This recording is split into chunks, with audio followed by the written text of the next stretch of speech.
Welcome to night 18 to fall asleep fast. This is a quiet place where you don't need to focus, remember, or do anything at all. You can simply listen or let the sound fade gently into the background. If it feels right, you can softly like this video now or leave a calm comment sharing where you're listening from and what time it is. There's no need to rush. Everything here moves slowly. Tonight, we explore how Victorian inventors tried to record dreams and capture human thoughts. A calm and unhurried story from the past, told gently, without urgency and without expectation. You don't need to stay awake for it. You don't need to follow every detail. If you were here last night, welcome back. And if this is your first night, you can begin right here, exactly as you are. A new night will be waiting for you again tomorrow. But for now, allow your breathing to slow, your thoughts to drift, and let this story quietly carry you toward rest. The century did not awaken all at once. It unfolded slowly, like a long morning that seemed to stretch across decades. In the cities of Victorian Britain, change arrived not as a single event but as a steady accumulation of small adjustments. Streets once lit only by fading daylight began to glow faintly in the evenings. Windows reflected new patterns of light. The air carried the distant rhythm of industry, softened by distance and routine. Yet inside many homes, the atmosphere remained hushed and deliberate. Heavy curtains framed tall windows. Mantel clocks marked the passing hours with patient precision. Books rested in careful stacks, their spines worn by repeated handling. It was in these interiors that a quieter transformation took place, less visible than iron bridges or railway lines, but perhaps just as enduring. This was a century that began to listen to itself. The Victorian world developed a particular confidence in measurement. Barometers tracked the pressure of the air. Thermometers translated warmth into numbers. Telegraph wires carried messages across miles of countryside in moments that would once have required days. There was comfort in these instruments, in the idea that the invisible forces shaping daily life could be traced, recorded, and understood through steady observation. Gradually, this habit of attention turned inward. If weather could be charted and electricity harnessed, perhaps the mind too followed patterns.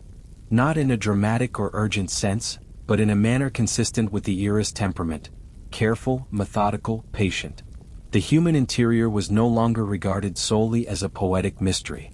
It became, for some, a landscape that might be surveyed with the same diligence as a coastline or a constellation. In drawing rooms and private studies, conversations drifted toward questions of perception and memory. Gentlemen scholars and amateur thinkers alike filled notebooks with reflections on sensation and thought. They observed how moods shifted with the seasons, how ideas appeared and dissolved, how the act of remembering sometimes felt like retrieving something fragile from deep water. There was no rush to solve anything. Instead, there was a growing willingness to notice. Libraries expanded during these years, not only in size but in subject. Volumes on physiology rested beside treatises on electricity. Essays on philosophy shared shelves with manuals describing newly designed instruments. The boundaries between disciplines were still fluid, and it was not unusual for one mind to wander comfortably between them. A physician might study magnetism. An engineer might read about consciousness. The world seemed ordered enough to encourage such crossings. Even the language of the time reflected this shift. Words like impression, sensation, and faculty carried weight. They suggested that the mind possessed structure, that it was composed of parts capable of examination. The notion that thought itself might leave a trace did not yet require proof.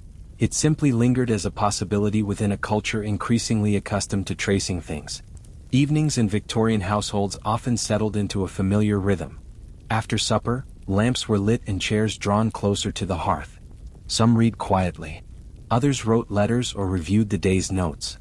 In such moments, attention sometimes drifted inward. The events of the day replayed themselves in softened forms. A conversation from the afternoon might resurface, less sharp than before. An unfinished idea might hover at the edge of awareness. The mind, it seemed, had its own tides. Observers began to note how thought was rarely static. It flowed, receded, and returned. A problem left unattended sometimes resolved itself in the quiet of the night. An emotion that felt immediate and overwhelming in the afternoon could appear distant by morning. There was a subtle choreography within consciousness, one that invited description even if it resisted complete understanding. Scientific societies formed throughout the century, offering structured spaces for such observations. Papers were presented not only on physical discoveries but on questions of perception and awareness. The tone was rarely sensational. Instead, it was characterized by restraint. Claims were made cautiously. Hypotheses were offered with modesty. The emphasis rested on accumulation rather than proclamation. This gradual shift did not displace older ways of thinking. Faith, tradition, and personal reflection continued to shape daily life. But alongside them, a parallel current grew stronger. The conviction that careful attention might reveal hidden regularities, even within the self. In private journals, individuals recorded their mental habits with increasing detail. They described the sensation of concentration, the feeling of distraction, the strange clarity that sometimes followed fatigue. These entries were not always intended for publication. Many remained tucked between the covers of personal notebooks. Yet together they reflected a broader cultural movement toward introspection grounded in observation. The architecture of the time mirrored this inward turn. Studies were designed as sanctuaries of thought, lined with shelves and softened by thick carpets. Desks faced windows that admitted measured light. Instruments, small, precise, carefully crafted, rested nearby. The physical environment supported contemplation, as though the outer arrangement of objects might steady the inner movement of ideas. There was also a certain humility in these pursuits. The mind was recognized as complex, layered, and often unpredictable. No one expected immediate clarity. Instead, there was a willingness to proceed slowly, to let understanding develop over years rather than weeks. The century did not demand revelation, it permitted gradual acquaintance.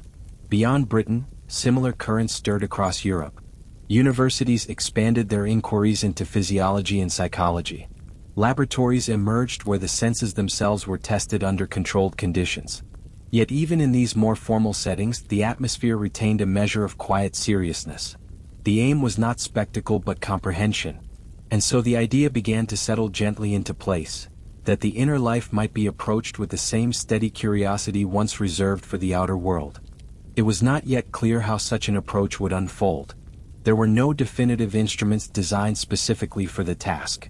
No established methods for tracing the contours of thought. But the groundwork was being laid in countless small ways, in habits of note-taking, in evenings spent reflecting, in the calm conviction that observation itself held value. As the century advanced, the boundary between physical and mental inquiry grew thinner. Electricity, once a curiosity demonstrated in lecture halls, became a subject of practical experimentation. If currents could move invisibly through wires, perhaps something analogous moved within the body. The comparison was not exact, nor was it fully articulated. It hovered instead as an intuition, a quiet alignment between outer force and inner motion. In lamplit rooms, with the world outside settling into night, individuals sometimes paused to notice the simple act of thinking. An idea would form, linger, then dissolve. Another would rise in its place. The process felt continuous, like breathing, yet also delicate. It invited attention without demanding mastery. This atmosphere of patient curiosity created the conditions for more specific questions to emerge. Once the mind was acknowledged as worthy of careful listening, it became natural to wonder about its most elusive states. Not only waking thought, but the subtle transformations that occurred when the eyes closed and consciousness shifted. For now, however, the century remained in its attentive posture, listening, measuring, observing. The outer world continued its steady expansion, while within quiet rooms, the inner world was granted a similar seriousness. The habit of recording, of tracing faint patterns had taken root. And as lamps were lowered and households settled into sleep, another domain awaited that same gentle attention. In the quiet hush of early mornings, when the world remained half-bathed in the lingering folds of night, minds stretched slowly toward the emerging light. In the private rooms of Victorian houses, figures sat still, quill in hand, journals open, letting the thoughts that had drifted through the night settle gently onto the page. Dreams themselves floated between memory and imagination, their outlines soft yet unmistakable, as if each shadowed fragment had left a subtle footprint on the edge of consciousness. The act of writing was deliberate, unhurried, each stroke of ink sliding across paper as though translating something fragile from one form into another. Occasionally, a fragment of a dream would return, traced lightly on the page, repeated carefully as if the words might disturb the delicate weave of the night if applied too harshly. Through curtained windows, soft light spilled across tables and books, turning each inky mark into a quiet glimmer. Time itself seemed to stretch, every movement an echo of the slow cadence of the outer world. Attending to dreams required patience. Some nights produced images vivid and distinct, others left impressions that melted like mist above a river, subtle and fleeting. Journals recorded not only the content but the feeling of these visions. A sudden hue, a fleeting sound, an emotion that hovered just beyond articulation. There was no urgency in this, only the gentle attention that allowed the night's subtle patterns to be acknowledged and preserved. Rooms where this practice occurred were often enriched by small rituals. A softly burning candle on the mantel, the careful placement of a lamp to diffuse gentle warmth, a nearby cup of tea or glass of water. Each object offered comfort and presence, supporting the slow, attentive act of recording what could otherwise vanish. The space itself seemed to breathe in concert with the mind, aligning with its rhythms and allowing dreams to descend onto paper with minimal disturbance. Observers occasionally noted the faint physical traces left by dreams, a hand that twitched in sleep, a soft shift in breathing, a fleeting movement beneath the covers. These delicate signs were recorded not as proof or certainty, but as quiet markers of experience. Dreams existed simultaneously within the mind and the body, registering softly in gestures too subtle for the bustling day to acknowledge. Dreams often returned in unexpected ways. A vision that seemed lost upon waking could reappear hours later, drifting back to consciousness as if reminding the writer of its presence. These repetitions were noted gently, in careful strokes, allowing the dream its own pace. Recording them was less a task than a meditation, a means of attentive companionship with the workings of the mind. Outside, streets began to stir with the first signs of day. Sounds filtered through window panes, distant calls, the rattle of carts on cobblestones, yet attention often remained rooted in the quiet echoes of the night's inner life. The waking world moved at its own pace, while the mind lingered in the subtle currents of remembered dreams, bridging the night and the morning with gentle continuity. Dreams were not expected to yield explanations or conclusions. It was enough to acknowledge them, to create space for their presence upon the page and in memory. The process itself carried a calm reward, a sense of safety and order within the quiet routine of observation. The act of noticing was practice enough. Understanding would come only slowly, if at all. Morning light lengthened and deepened, illuminating journals and hands as they moved across the paper. The careful tracing of words became a rhythm in itself, a reflection of the mind's own movement and stillness. Each page captured the fleeting forms of thought, a gentle archive of moments that would otherwise dissolve unnoticed. The balance of attention, of mind and hand, created a continuity between night and day, between the invisible motions of dreams and the tangible world. The environment was filled with subtle sounds, the ticking of a distant clock, the rustle of curtains in a soft breeze, the warm flicker of candlelight. Every detail contributed to a calm orchestration, guiding the observer in a quiet attentiveness that neither rushed nor demanded. Dreams could arrive, linger, and depart at their own pace, honored simply by recognition. Journals were closed and reopened in turn, each page offering a quiet landscape of the mind. Margins were filled with observations of movement, light, and sensation. In the interplay of ink and memory, a gentle harmony unfolded. The act of recording became a practice of mindfulness, a careful accompaniment to the ephemeral nature of thoughts and visions. This ongoing attention nurtured a mild rhythm. Observers became companions to the dreams, following their movements without imposition, allowing ideas and images to rise and fall as they would. The ink, the page, the shifting light, all became instruments in a serene exploration of consciousness. The mind's quiet tides were mirrored in the soft cadence of hand and pen. In this way the morning extended the night. Dreams faded into memory without abruptness, each fragment carried slowly into waking thought. The world beyond the window brightened, but the inner life remained gently tethered to what had been witnessed in darkness. Dreams left traces not in noise or action, but in quiet rooms, in carefully preserved journal entries, in the mindful observance of a mind that was allowed to move freely yet tenderly. Within this calm attention, there was a sense of patience and gentleness, a soft preparation for the next step, the moment when inventors and thinkers would turn from recording what was fleeting in the mind to exploring the tools and mechanisms that might capture it in the material world. In the quiet rooms where dreams had been recorded and observed, the presence of carefully constructed instruments added another layer of attention to the surroundings. Brass and glass rested on tables and shelves, polished until they reflected the soft light that filtered through curtained windows. Each object seemed to hold a calm promise of discovery, not through urgency or noise, but through patient observation. A coiled spring, a thin rod, a small glass tube. These elements were arranged with a deliberate care that mirrored the meticulous attentiveness given to dreams and inner thoughts. The instruments were varied in their design. Some consisted of small gears interlocked with precision, each tooth and wheel crafted to move in harmony. Others were composed of smooth brass cylinders and delicate glass containers, designed to hold, measure, or respond to subtle stimuli. Light fell across these surfaces, casting muted reflections that glimmered and shifted slowly with the movement of the day. Even in their stillness, the objects seemed to participate in the soft rhythm of the room, echoing the deliberate pace of thought and writing. Each apparatus was both functional and quiet. Springs were wound with gentle tension, levers balanced with careful calibration, and dials placed in positions that encouraged slow, deliberate observation. There was an elegance to the assembly of parts, a sense that every component had been placed with mindfulness, attuned to the subtleties of movement, weight, and alignment. Nothing in the room demanded attention loudly. All requested only a patient gaze and a hand that moved with care. The inventor's hand, when present, moved slowly and intentionally among the instruments.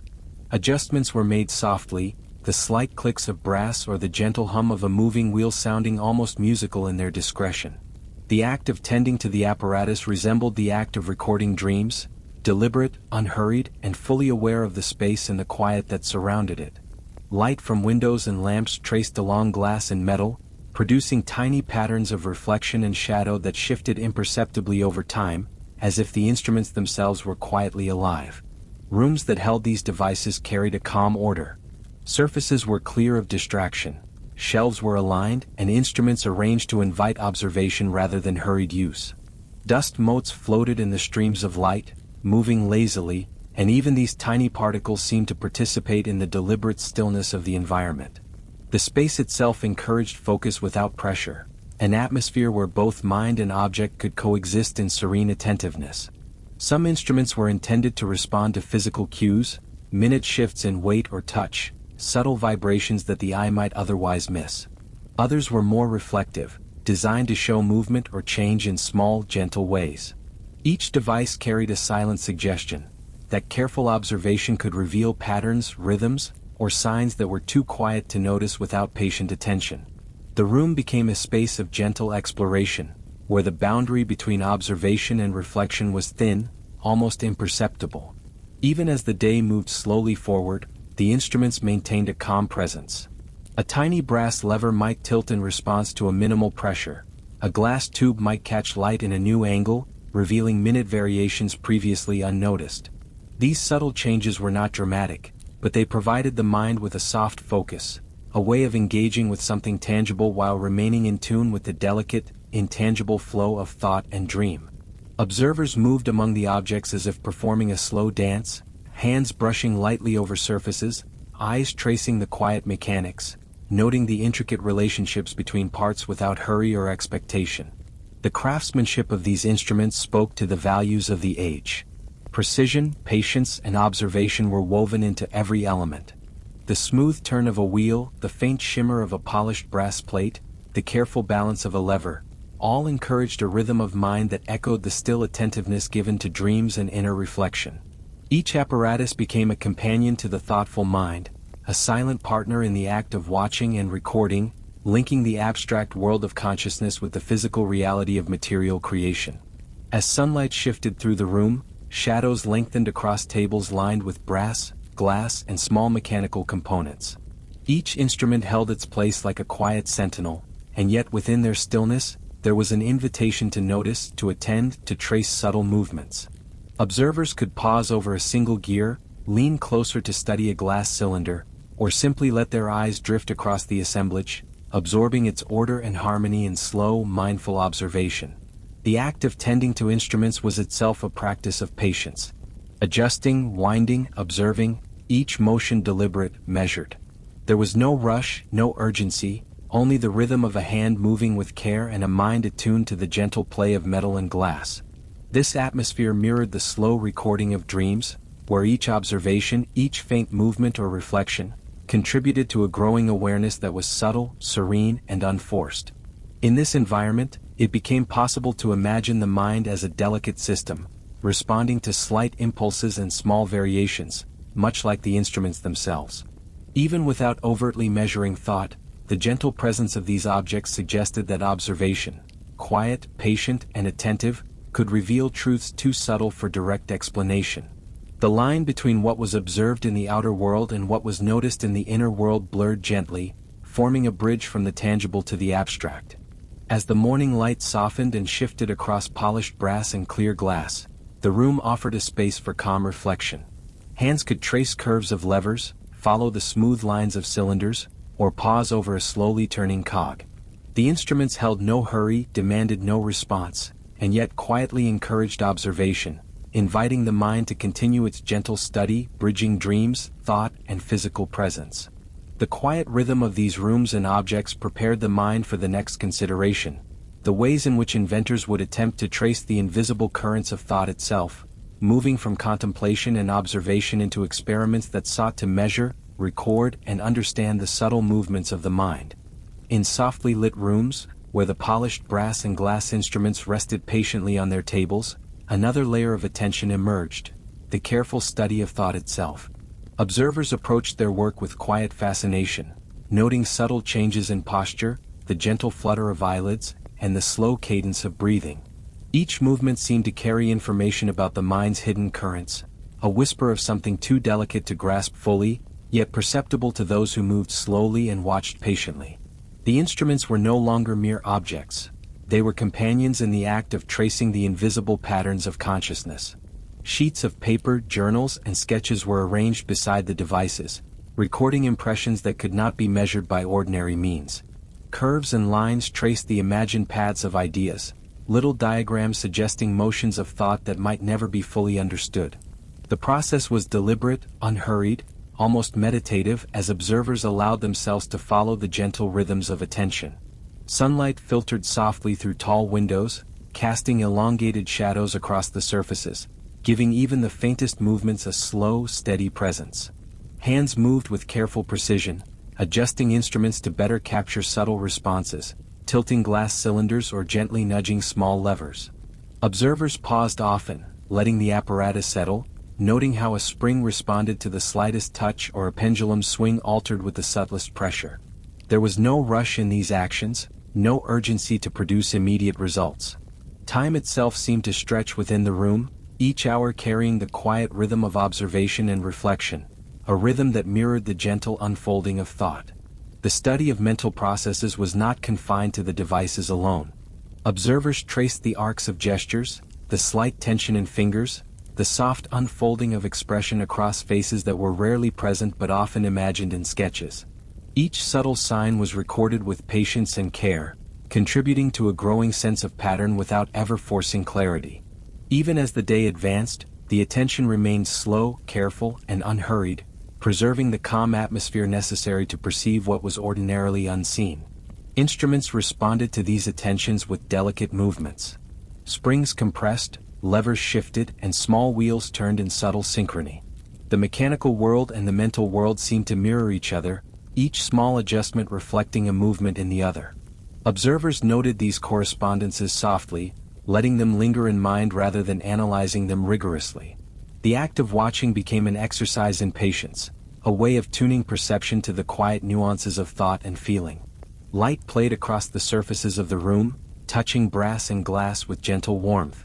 Shadows moved slowly, stretching across tables and floors, as if the passage of time itself was rendered visible. Observers adjusted to these shifts, letting each change inform their understanding, yet without expectation. The room maintained a calm equilibrium, a sanctuary in which delicate phenomena could be acknowledged and honored without demand or pressure. Journals captured the ephemeral traces of attention, faint sketches, shorthand notes, soft impressions of thought that lingered briefly before fading. Each page reflected the observer's patient engagement, a record not of certainty but of presence, a map of what had been gently attended to. The unfolding of ideas, the rise and fall of mental images, all were noted with respect for their subtlety and without haste. The work itself became a quiet meditation, a gentle accompaniment to the mind's slow currents. The rooms were rarely silent in an absolute sense. The faint tick of a clock, the whisper of curtains moving in a soft breeze, and the occasional hum of sunlight warming the instruments contributed to the rhythm of observation. These small sounds were not distractions but companions to thought, marking the passage of time with unobtrusive presence. Observers moved carefully among instruments, tracing their designs, pausing, returning to previous notes, allowing each detail its proper weight in the unfolding attention. As the day continued, the observers became attuned to subtle variations that might have escaped notice under ordinary circumstances. A pendulum's swing lengthened imperceptibly, a glass vial shifted in its stand, the faintest resonance of spring or lever hinted at some interaction too gentle for ordinary measurement. Attention was drawn not to sudden change, but to the slow accumulation of small phenomena, patterns that emerged only in the careful, prolonged observation. The room itself seemed to adopt the same pace, its calm presence reinforcing the soft patience of the mind. This careful tracing of thought required a kind of suspended awareness. Observers let their focus rest lightly on each instrument, each line of sketch, each small movement of hand or mechanism, allowing connections to appear naturally without forcing them. The process was contemplative, neither analytical nor hurried, a quiet engagement that allowed the mind to wander even as it recorded. The room, instruments, and journals combined to create a space in which thought could be followed gently, without pressure, and with the slow dignity of a methodical, almost meditative practice. Even as hours passed, the interplay of light, instrument, and attentive gaze preserved the soft, deliberate tempo.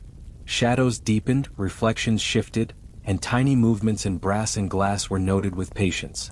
The observer's presence was quiet, almost invisible, and yet entirely receptive. Each motion, each observation, carried weight only in the gentle acknowledgement of what had been noticed. There was no urgency, no expectation, only the calm attention necessary to follow thought where it chose to move. The subtle work of tracing the invisible mind offered not a conclusion, but an invitation. It suggested a bridge between the tangible and the intangible, the physical apparatus and the ephemeral currents of thought. Observers remained quiet, tracing, sketching, noting with care, allowing ideas to unfold in their own time. The room, the instruments, the soft shifting light, all conspired to create an environment where the unseeable could be quietly attended to, and where the mind could be followed with gentle patience and calm presence. In rooms bathed in the mellow light of late morning, the act of mapping thoughts and dreams took a quiet, deliberate form. Tables were covered with sheets of paper, each carefully arranged to receive the soft traces of mental wanderings.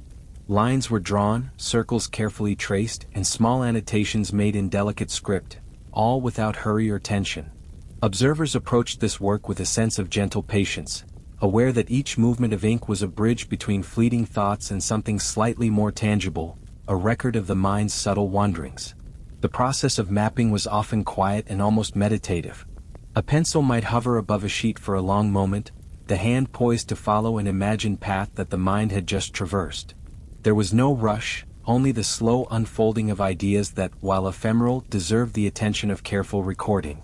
Curved lines suggested the flow of thought, dotted paths hinted at fleeting connections, and small, shaded areas captured the weight of remembered images. Every mark was made with a tender respect for the delicate nature of the mind's movements. Observers sometimes paused to watch the movement of shadows across their papers, noting how the changing light touched the edges of their diagrams. The soft flicker of candle or the muted shimmer of morning sun created gentle highlights, drawing attention to corners of the page that might otherwise have gone unnoticed. The interplay of light and ink, of paper and hand, became part of the contemplative practice, a quiet rhythm that mirrored the gradual unfolding of thoughts and dreams themselves. Each mapping device, whether a pencil, quill, or a small compass for drawing circles, was handled with a careful deliberation that lent the process a sense of ceremony. The observer's movements were unhurried, tracing lines with a measured touch, letting the paper receive what could not otherwise be held. Occasionally, A sheet would be lifted to examine an entire pattern at once, offering a new perspective on the gentle curves and interwoven paths of thought.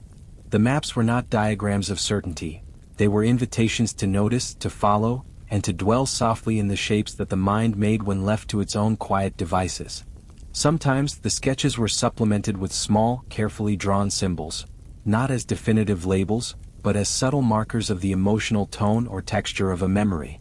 A faint spiral might indicate a thought that wound inward, a shaded circle a lingering fragment of a dream, a dashed line a fleeting impression. These visual hints were applied sparingly, each one a quiet companion to the observer's attention, enhancing the sense that the mind's wanderings were worthy of recognition even if not fully understood. The room itself contributed to the gentle rhythm of mapping. Light from tall windows shifted slowly across the floors and tables, brushing over papers, instruments, and journals alike. The soft hum of distant life outside was present but unobtrusive, adding to the background texture of calm observation. Observers allowed their attention to drift across the materials as naturally as their eyes followed the flight of dust motes in the shafts of light. The act of tracing, sketching, and marking became almost indistinguishable from the act of quietly noticing, both contributing to a slow, serene unfolding of mental life. Time moved with a subtle cadence. Hours passed without sudden interruptions, each moment blending softly into the next. Observers would pause, setting down their instruments, and rest their gaze on a page or the instruments across the room. Each interval allowed for reflection, for the mind to wander in its own rhythm before returning to the careful practice of mapping. The gentle alternation between movement and stillness mirrored the natural rise and fall of thought itself, creating an environment where attention could remain present without strain or urgency. Some sheets were revisited multiple times, layered with additional lines or annotations as the mind returned to its own patterns. Observers took care not to overwrite or obscure previous markings, letting each new addition coexist quietly alongside what had been recorded before. In this way, the process was accumulative but never overwhelming, a slow tapestry of thought woven across paper and ink, each thread respected in its own time and place. The objects in the room, pencils, compasses, ink bottles, and gently worn journals, became extensions of the mind's movement, translating fleeting visions into subtle patterns. Observers handled each tool with awareness, their motions echoing the patient attention required to follow the delicate curves of dreams and memory. There was a sense that in tracing these patterns, the mind itself became a little more at rest, not through certainty or conclusion, but through the slow acknowledgement of what passed through it. As sunlight shifted and deepened across the room, small changes in perception were gently noted. A line that had seemed straight in one light might reveal a subtle curve in another. A circle's edge might cast a delicate shadow that suggested new associations. Observers allowed themselves to linger over these details, their gaze tracing slowly along the shapes, discovering rhythms and movements that emerged only through prolonged attention. The act of mapping became a quiet dialogue between the mind, the hand, and the paper, a soft conversation without words or urgency. The maps, delicate and intricate, captured more than thought alone. They held the impressions of time, the faint echoes of dreams, and the calm attention of the observer who recorded them. Each page reflected a patience cultivated over long hours, a gentle immersion in the quiet processes of the mind.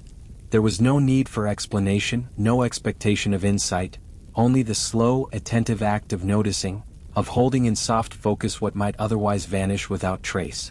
Through this gentle practice, observers prepared themselves for the next stage, where attention would begin to extend beyond paper and diagram, toward the broader exploration of cultural and personal meaning that these maps of thought and dreams carried in everyday life. The connection between recording, observing, and living softly among the traces of mind became increasingly apparent, though still approached with calm, patient deliberation. In the quiet domestic spaces where instruments and maps had been so carefully tended, the personal lives of the observers unfolded with gentle regularity. Rooms were arranged with thought and care, each object occupying its own place in the soft rhythm of daily life. Books rested against well-polished shelves, journals lay open upon tables, and brass instruments gleamed in the soft morning light. Each corner of the home reflected the same patience and attentiveness that characterized the act of tracing dreams and thought patterns, as though the life of the mind could not be separated from the calm order of the surroundings. Observers moved slowly through these spaces, attending to simple routines that reinforced the quiet cadence of their work. They might straighten a stack of papers, adjust a small lamp, or pause for a brief moment at a window to watch the sunlight travel across the room. The movements were deliberate yet unhurried, mirroring the careful gestures applied to instruments and the gentle tracing of lines on paper. In every action, there was a sense of presence, a soft attentiveness that brought life to the domestic environment while maintaining its serene tone. Meals were prepared and consumed with the same contemplative awareness. A cup of tea might be held for several moments, allowing the warmth to radiate through the hands, the aroma rising slowly into the air. Observers often lingered at the table, tasting slowly, noticing the small details of the cups, the texture of bread, the subtle play of light upon each surface. There was no rush, no expectation beyond the enjoyment of a calm, sustained attention to the moment. Even in these ordinary tasks, the mind remained gently engaged, tracing its own reflections as the day progressed without urgency. Windows opened onto gardens or courtyards, small pockets of green where leaves swayed in a soft breeze and light scattered in shifting patterns. Observers often paused at these views, allowing their eyes to follow the slow movement of branches or the drifting of petals across the grass. These moments of gentle observation were interwoven with the meticulous work of mapping thoughts, creating a continuous sense of calm awareness that flowed naturally from the mind's interior to the world outside. Shadows lengthened gradually, and with them the observer's attentiveness stretched without strain, embracing the quiet unfolding of time. In the evenings, soft lamplight filled rooms with warmth, casting gentle glows across instruments and papers.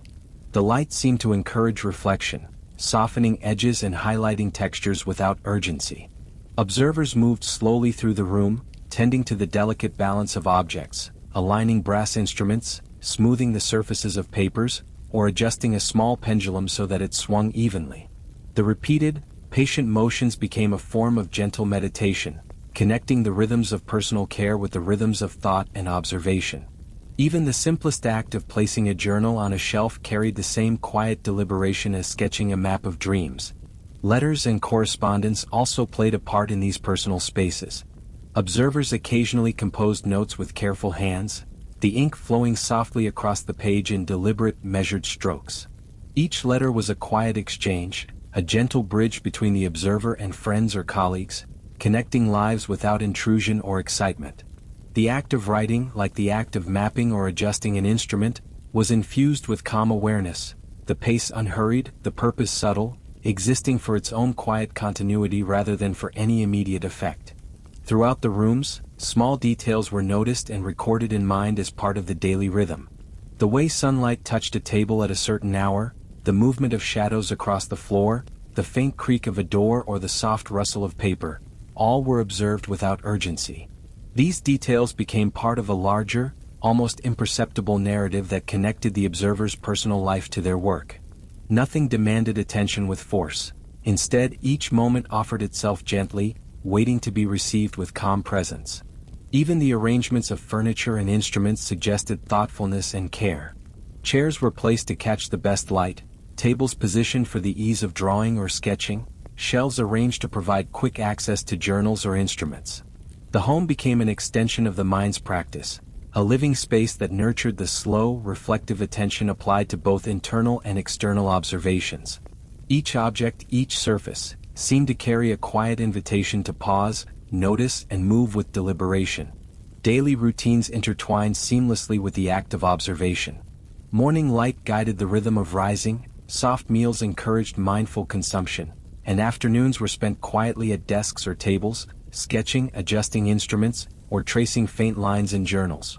The mind's quiet attentiveness extended naturally to the environment, so that each movement of hand or eye became part of a larger, gentle cadence. There was a continuity between life and work, between domestic space and intellectual endeavor, that allowed the observers to inhabit both fully without strain. Evenings settled slowly over the rooms, as lamplight and candlelight mingled with the fading natural light. Observers paused to notice the gentle changes in illumination, how shadows stretched across surfaces and instruments, and how the faint movements of pendulums or wheels appeared under soft reflection. These observations were carried out not with urgency or expectation but with a patient attention that mirrored the calm focus required to follow the movements of thought. The domestic environment and the instruments together provided a serene framework for both life and observation. As the night deepened, small rituals persisted. An observer might linger over a journal, tracing lines of thought one last time before setting it aside. Instruments were adjusted or dusted, the soft clinking of brass and glass echoing through otherwise silent rooms. Each motion, though minor, was performed with careful deliberation, forming a seamless extension of the day's rhythm.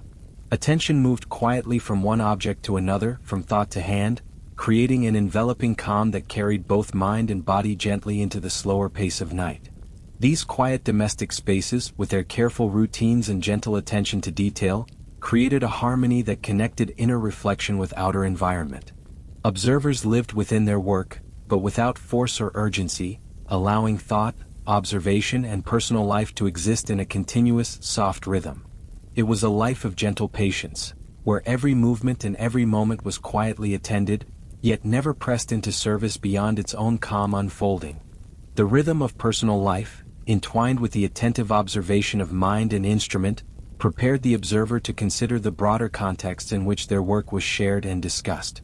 From these intimate, serene spaces, the mind was ready to extend beyond personal practice, reaching slowly toward the networks, conversations, and subtle exchanges of culture that would be observed in the next chapter.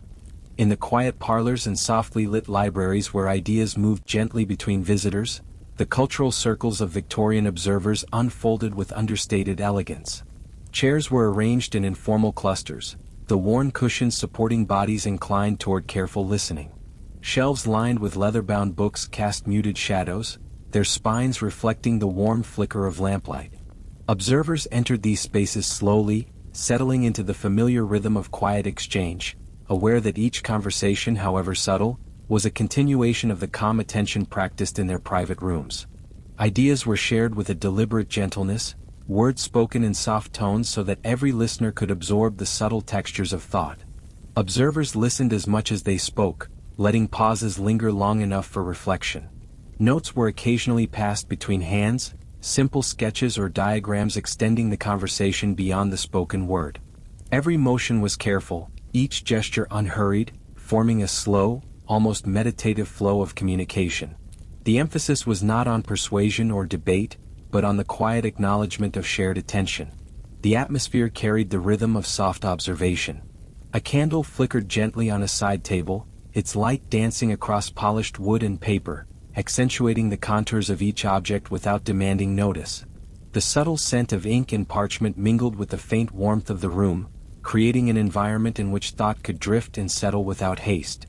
Observers often tilted their heads, eyes following the slow movement of a hand sketching a line on a sheet, or the gentle tapping of a pencil against a notebook. Each sound, each shift, was absorbed and noted with soft awareness.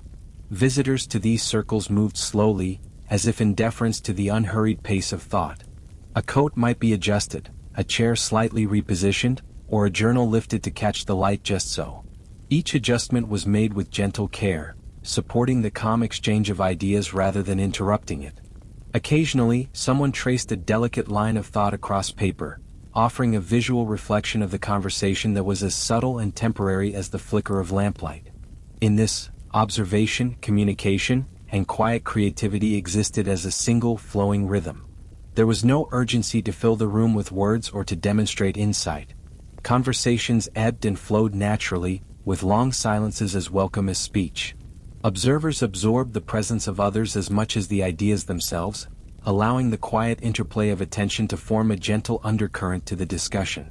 Pages were turned softly, hands rested lightly on knees or tables, and eyes wandered slowly from book to book or instrument to diagram, all within a shared space of calm attentiveness. Light played a subtle role in shaping these exchanges. Late afternoon sun filtered through tall windows, brushing the edges of parchment and leather-bound volumes, highlighting faint traces of ink and pencil. The movement of shadows across the room mirrored the flow of thought, a gentle accompaniment to the quiet deliberation of participants. Even as discussions meandered, the soft illumination gave shape and depth to the space, emphasizing that thought itself could be observed as patiently as the instruments and papers that surrounded it. The presence of multiple observers created a quiet tapestry of connection. Each mind, though individual, was linked through the act of listening and noting, tracing the gentle contours of another's reflections. Ideas moved like soft currents, sometimes intersecting, sometimes diverging, but always maintaining a calm, unhurried tempo. The exchange was not about resolution or conclusion. It was about the gentle acknowledgement of perspectives, and the shared attentiveness that allowed each participant to exist fully in the moment. Tea and light refreshments were often present, their preparation and consumption conducted with slow care. The clink of cups, the faint aroma of leaves steeping, and the occasional rustle of a napkin contributed to the room's tranquil rhythm. These small gestures reinforced the sense of calm continuity, grounding conversation and observation alike in physical, familiar acts. Attentiveness flowed seamlessly from thought to action, creating an environment in which the gentle study of mind and idea could persist without pressure. Observers often revisited diagrams or sketches from their private studies, offering them for quiet inspection or subtle annotation. Lines and shapes that had emerged in solitude were now viewed through another's eyes, creating a soft dialogue between past observation and present consideration. Notes were rarely intrusive, instead enhancing the slow unfolding of collective awareness. The maps of thought, previously intimate, became instruments of shared reflection, their quiet presence encouraging contemplation rather than debate.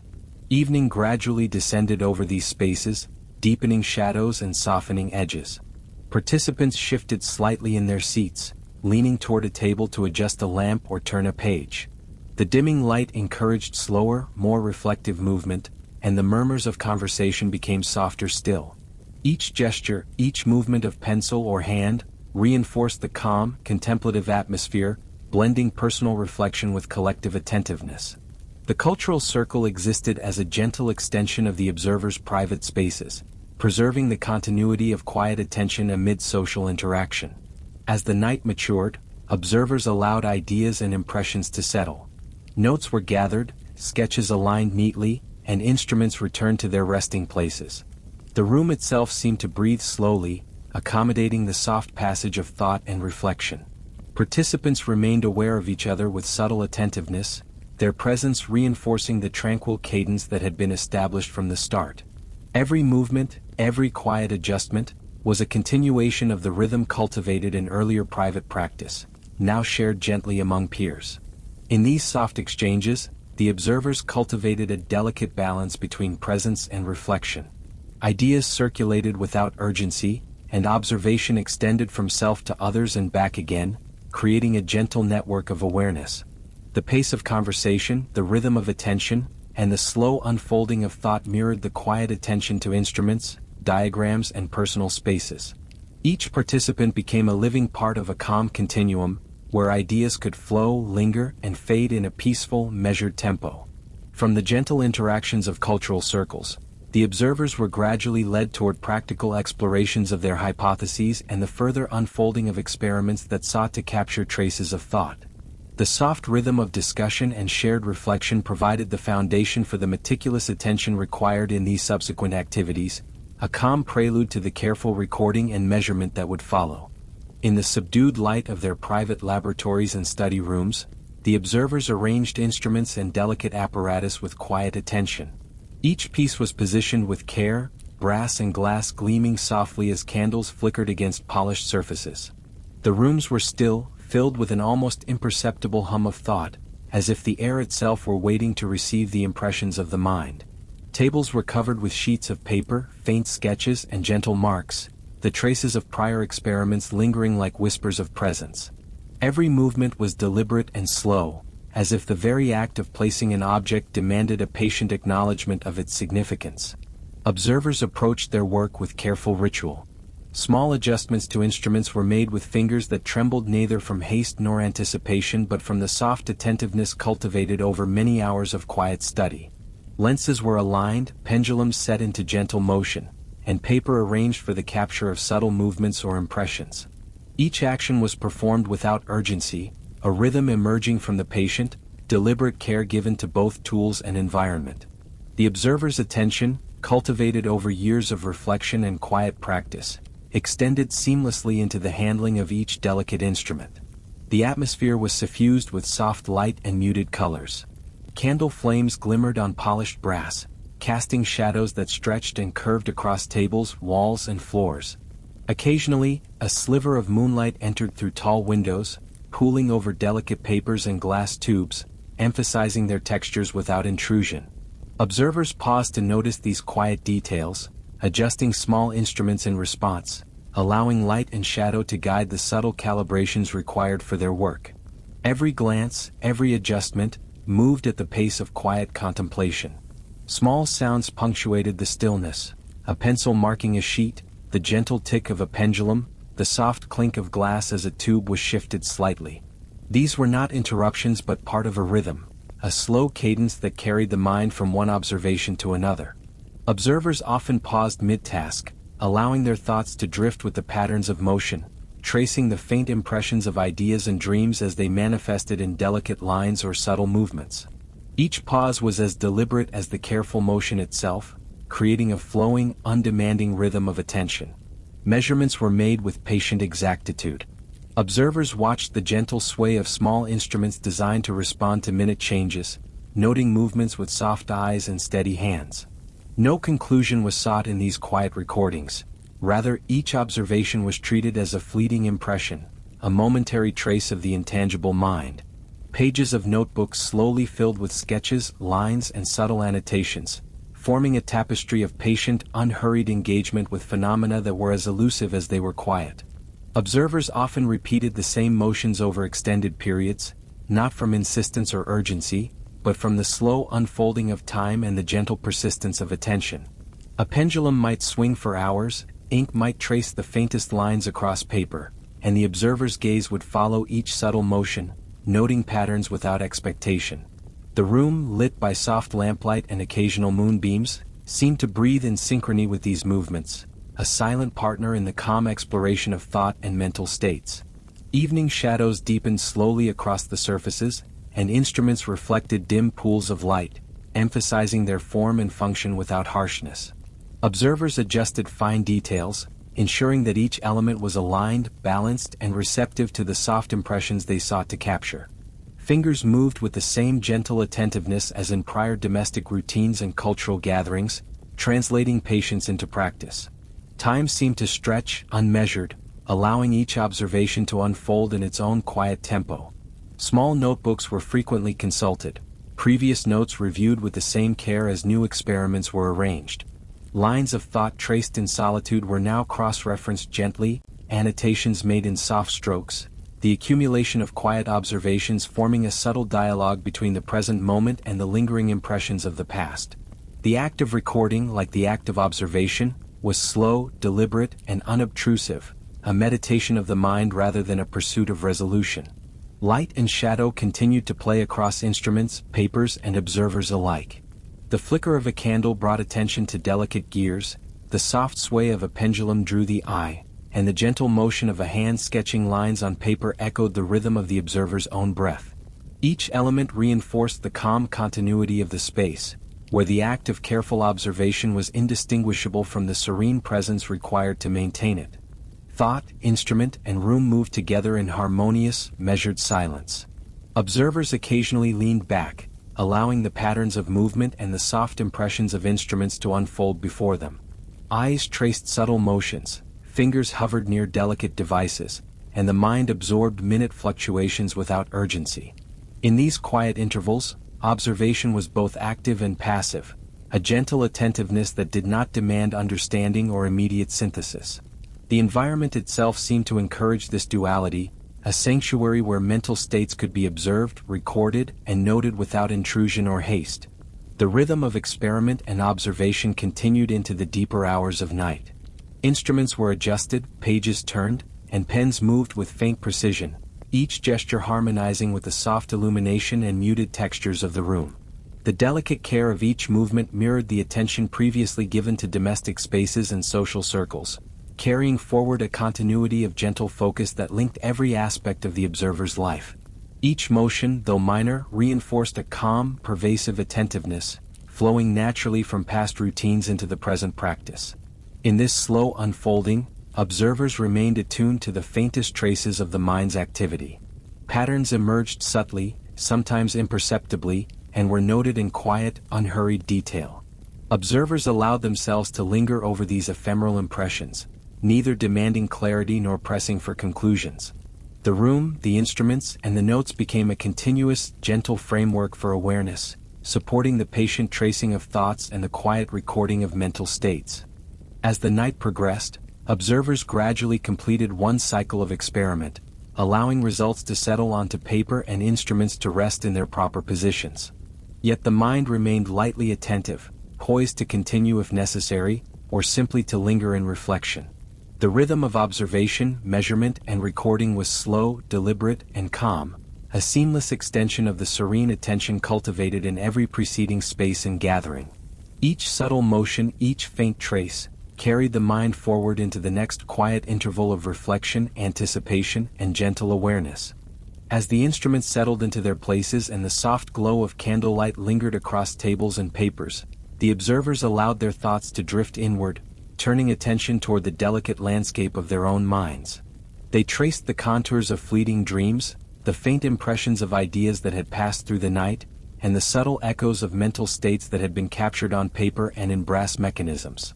Each reflection unfolded slowly, like a stream that curves and meanders, moving without urgency, allowing insight to emerge in its own time and manner.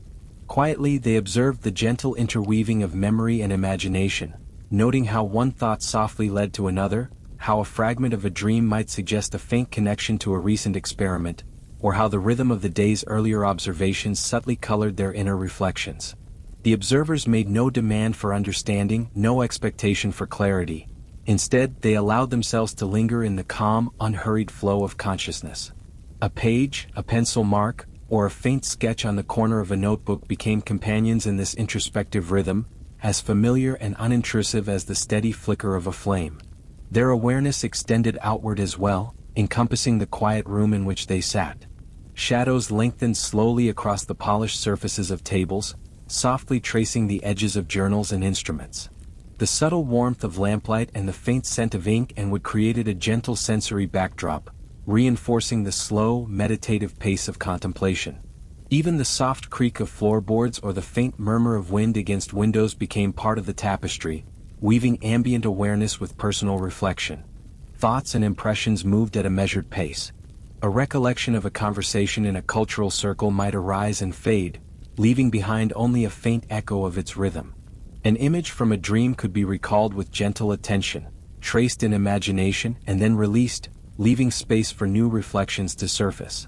Observers practiced this deliberate softness of mind, allowing each fleeting thought to be noticed and appreciated without insistence or evaluation. They often glanced toward the instruments, not to repeat measurements, but to see how the faint traces of mind recorded in previous experiments had become part of a larger pattern of reflection.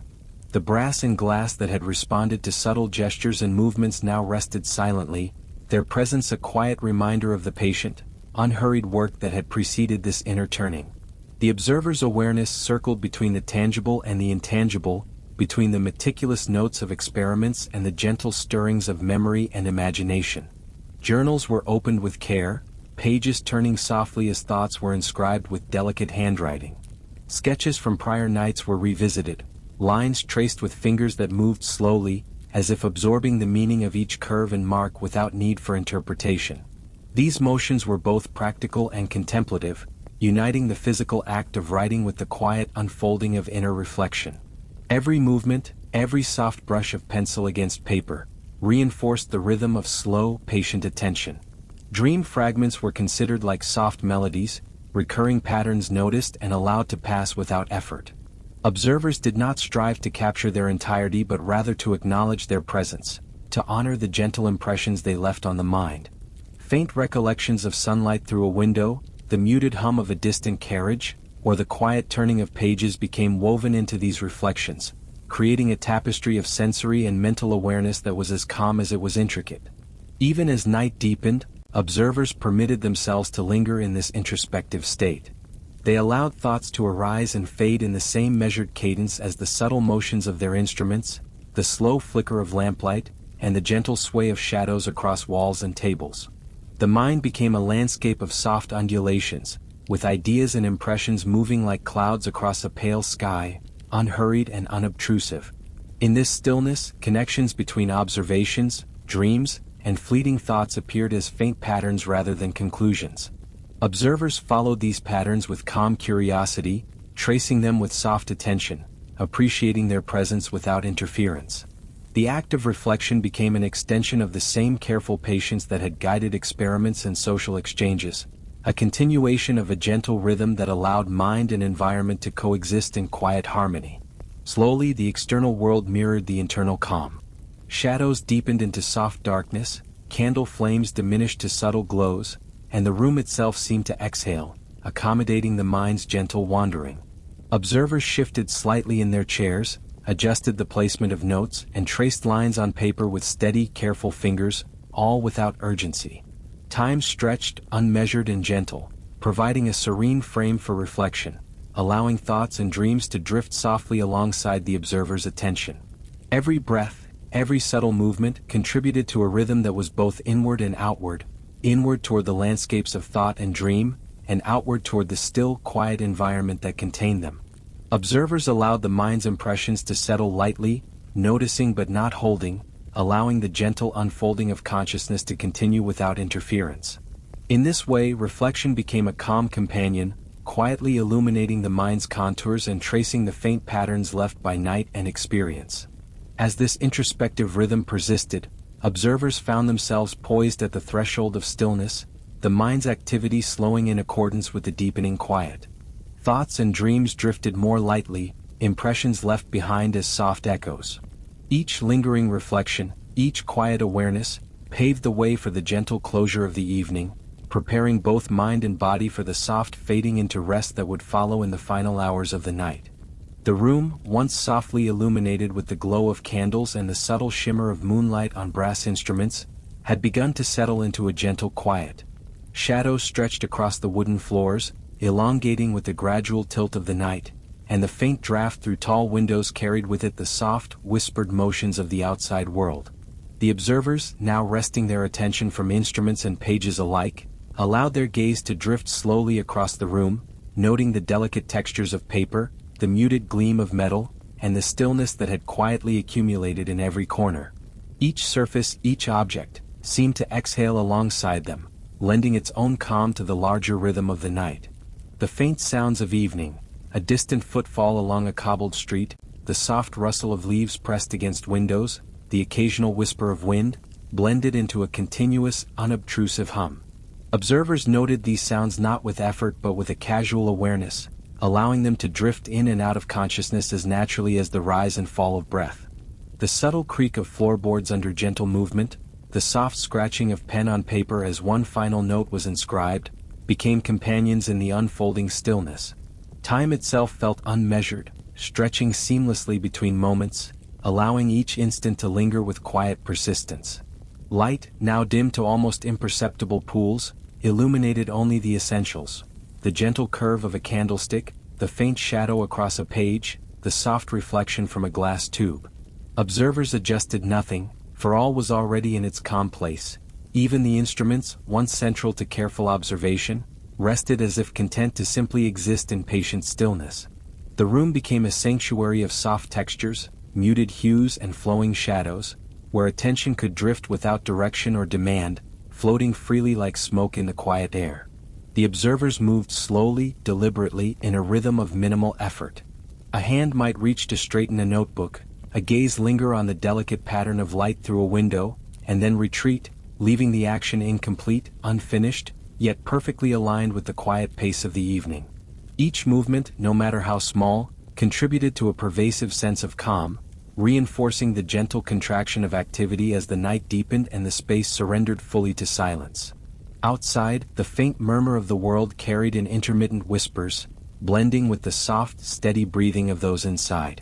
The sounds were neither abrupt nor insistent, merely companions to the closing hours, as fleeting as the last traces of thought on the mind's surface. Observers allowed these ephemeral currents to pass without interference, noting their presence only in the softest terms, acknowledging each sound as a subtle thread woven into the fabric of night. The boundary between inside and outside blurred gently, a quiet interplay between shadow, sound, and stillness. Paper and instruments lay in patient repose, untouched except for the occasional final alignment of a sheet or the soft tap of a pen. The observer's reflections had subsided into a gentle awareness, a calm observation of what had passed and what now lingered, as if even the mind itself were settling into the slow fading of night. Each element of the room, each delicate texture, seemed to participate in this quiet descent, echoing the observer's own unhurried motion and gentle attention. Nothing pressed forward, nothing demanded presence. The world contracted softly around the rhythm of breath and stillness. Faint glimmers of moonlight moved gradually across the walls and floors as the night deepened, tracing slow arcs that seemed to fold into the shadows. Observers watched these gentle movements with an undemanding curiosity, allowing the eye to follow them without seeking purpose or pattern. The subtle interaction of light and shadow provided a canvas for restful attention, guiding the mind toward a gentle looseness, an absence of rigidity. With each passing moment, the room's quiet resonance mirrored the slow fading of mental activity, carrying the mind toward the soft boundaries of sleep. The air itself seemed to thicken into a comforting presence, imbued with faint traces of wax, paper, and wood, mingling with the cool breath of evening. Each inhalation and exhalation flowed effortlessly, accompanying the room's calm contraction as the night approached its stillest phase. Observers allowed themselves to linger in this gentle awareness, following the unhurried rhythm of light, shadow, sound, and scent, each sensory thread guiding the mind closer to rest. In the unspoken choreography of evening, nothing was urgent, nothing abrupt, and all moved in quiet synchrony. Slowly, the room's textures, sounds, and lights became nearly imperceptible, a soft layer of sensation dissolving into stillness. Observers' bodies and minds responded naturally, letting go of effort, thought, and expectation. The careful patterns of observation, reflection, and experimentation that had filled the night gradually softened into an unbroken continuity of quiet, an atmosphere suffused with calm. Each faint breath, each shadow's subtle shift, contributed to the seamless fading of consciousness, gently bridging wakefulness to rest. The last traces of motion, subtle and unobtrusive, diminished as the room reached a near-complete calm. Instruments no longer hinted at movement, papers lay untouched, and shadows melded into a uniform soft darkness.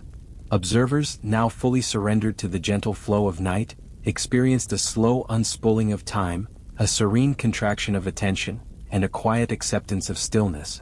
Each minute motion and faint trace of sound harmonized with the natural rhythms of mind and body, facilitating a transition into unhurried rest, preparing the senses for sleep without effort or insistence. As the night gently faded, a sense of weightless quiet prevailed, enveloping every corner of the room, every surface, every subtle impression left by instruments and reflections alike. The mind, at last, released its attentive grasp, allowing thoughts, dreams, and residual impressions to drift lightly toward stillness. The world itself seemed to sigh softly, echoing the calm interior landscape, creating a seamless bridge into the final moments before fully surrendering to rest. In this fading, all was aligned with the gentle rhythm of night, an undemanding lull that carried the mind, body, and senses toward serene suspension. You don't need to keep listening anymore. The story can fade into the background now, becoming softer with every moment. If you're still awake, that's perfectly fine. There's no rush and nothing you need to remember. Just let your breathing slow down, let your thoughts drift where they want to go, and allow the quiet of this night to settle around you. This story will remain here, gently playing while you rest.